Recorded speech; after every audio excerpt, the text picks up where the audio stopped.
So, yun na nga, maulan ngayon, umaga. Ayan, lakas ng ulan, oh. Ulan ngayon, Lunes, March 18. So, pag ganitong malakas ang ulan, hindi yan papasok yung alaga namin.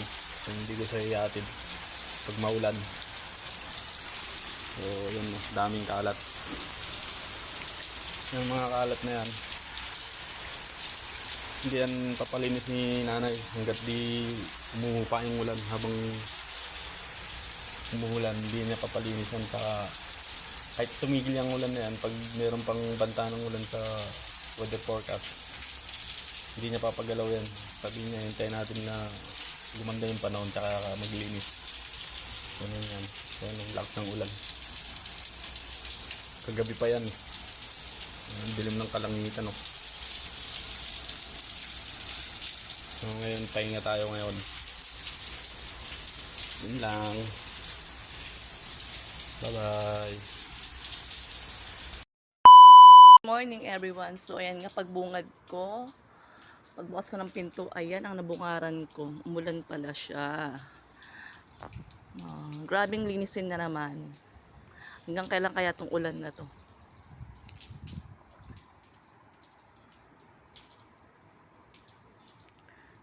Maulang umaga.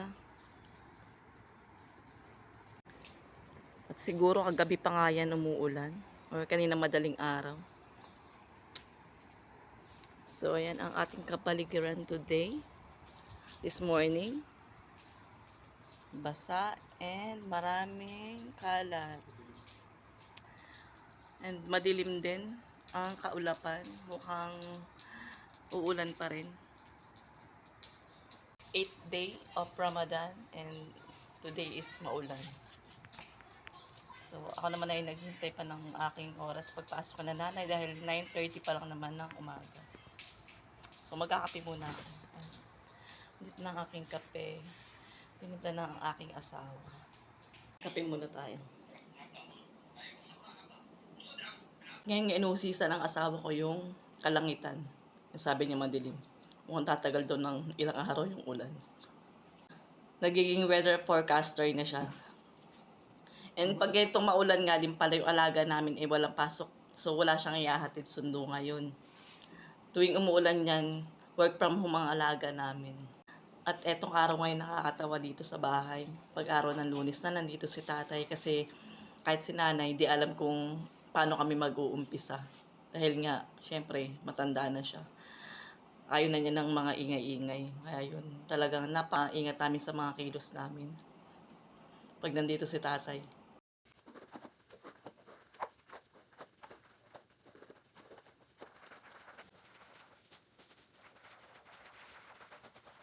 So, andito na ako ngayon sa baba kasi nilinis ko na muna yung doon sa taas. Sinabi ko kasi kay nanay na Lunes ngayon. And si tatay pagbangon niyan, didiretso yun sa computer. Kaya yun, sabi ni nanay, that's good idea, Jenny. So ayun, nagawa ko na yung sa taas. Mabalikan ko na lang mamaya yung bathroom ni tatay tsaka yung bathroom nila nanay na ginagamit. So ngayon dito muna ako sa baba. Lalaban ko na yung pinang-map ko doon sa taas. Ito na ako maglalaba para hindi na maingay dun sa lababo sa taas. Dahil kumain nga si Celine, sabi ko kay nanay, ako na magtatapon ng basura ni Celine sa labas. So ayan, hindi ako ng payong ni nanay. So nakapayong ang auntie nyo. O yan, di ba? Sa lakas ng ulan, tingnan, ang lakas niya. And gustong-gusto din ng asawa ko itong umuulan kasi nababasa yung buong paligid at madali siyang linisin. At least, tipid sa tubig, di ba? Hindi na siya magbabasa nung gusto siya maglalatag yung house. So, tapon ko muna itong basura. Masaya, umuulan. And mahangin, of course. Ikot nga muna tayo dito sa likod kung anong kaganapan sa likod. Yung gano'n na siya karumi. And here we are. Yan, nakikita niyo yung mga kalat. Yan ang ating kalaban dito pag umuulan.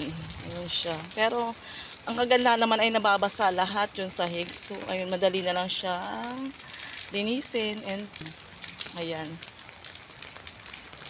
Tulungan ko na lang yung asawa ko gumawa. Pero madalas naman kasi siya yung gumagawa niya.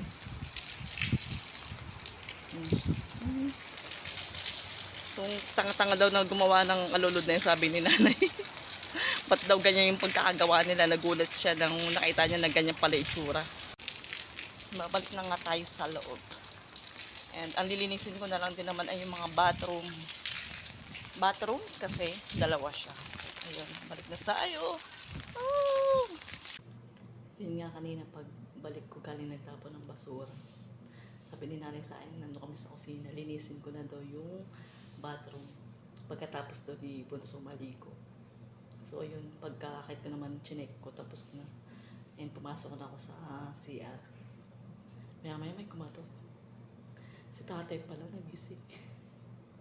Nasabi niya nung nakita niya, sabi niya, sige na Jenny, tapos mo nang dahil di naman ako maliligo sa pwede ko naman gamitin yung bathroom ko dun sa kwarto. Sabi niya, yun natapos ko na yung bathroom na isa sa taas. Yung ginagamit nila sa pagligo lahat. Ang babalikan ko na lang yung kay tatay kasi baka natulog ulit. Maya siguro gising na rin yan. So tambay muna ako dito sa kwarto. Tapos na nga itong washing ni nanay kaya lagi ko na sa dryer. Isasalang ko na rin yung aming labahin.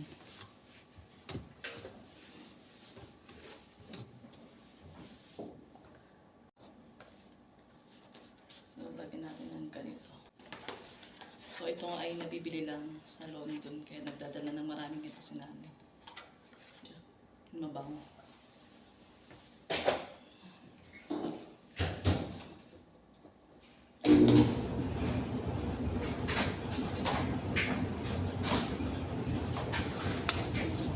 Ang labahin naman ang aking masasabi. Habang naka-dryer ang kain natin.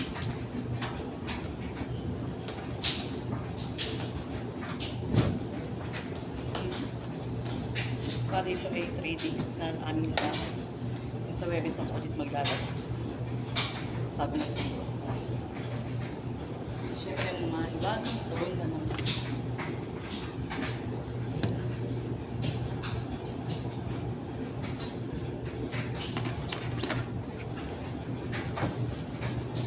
And comfort ng passport.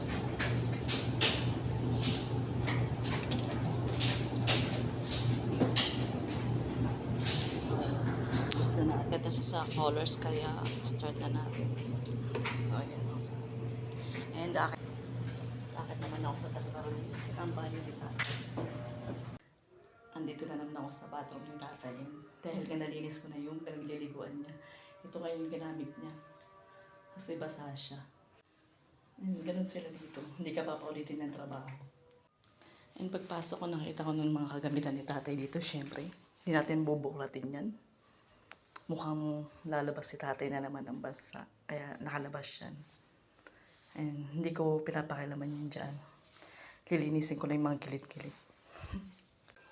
At bago nga ako umakyat nga pala dito, nagkita pa kami ni nanay sa kusina kasi chinek niya yung niluluto niya. At yun dahil nga nagustuhan niya yung ginawa ko dun sa kusina. Ngayon nag-aaya siya ulit na gawin daw namin dito to sa taas sa sala. Yung mga banderitas na ginawa ko dun sa baba. Sabi niya, dati hindi na ako mahilig sa ganyan. Sabi niya ganun, pero nung nakita kita na mahilig ka maggawa ng ganyan, sabi niya, sige maglagay tayo. Para sabi niya sa buwan ng Ramadan. Sabi niya ganun. Kaya yun mamaya pag natulog ulit si tatay or pag lumabas daw gawin namin, sabi niya. So, tapos na nga ako maglinis ito sa banyo ni tatay and nakita natin yung mga kagamitan na ganyan ng ating mga amo. Wag po nating tangkain, pakialaman yan. Or silipin man lang. Yan ang wag nating gagawin. So, tapos na ako dito at mababa na ako.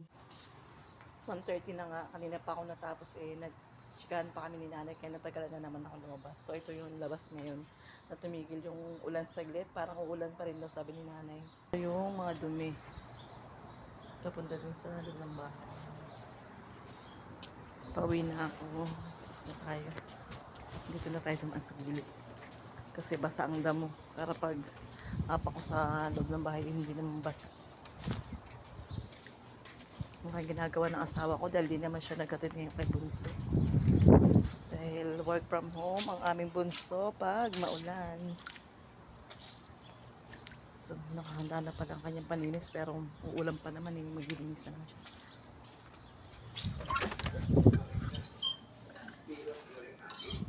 So, nakauwi na ako. So, kain. Watching siya TV. Pahinga muna tayo mga mari kong expired.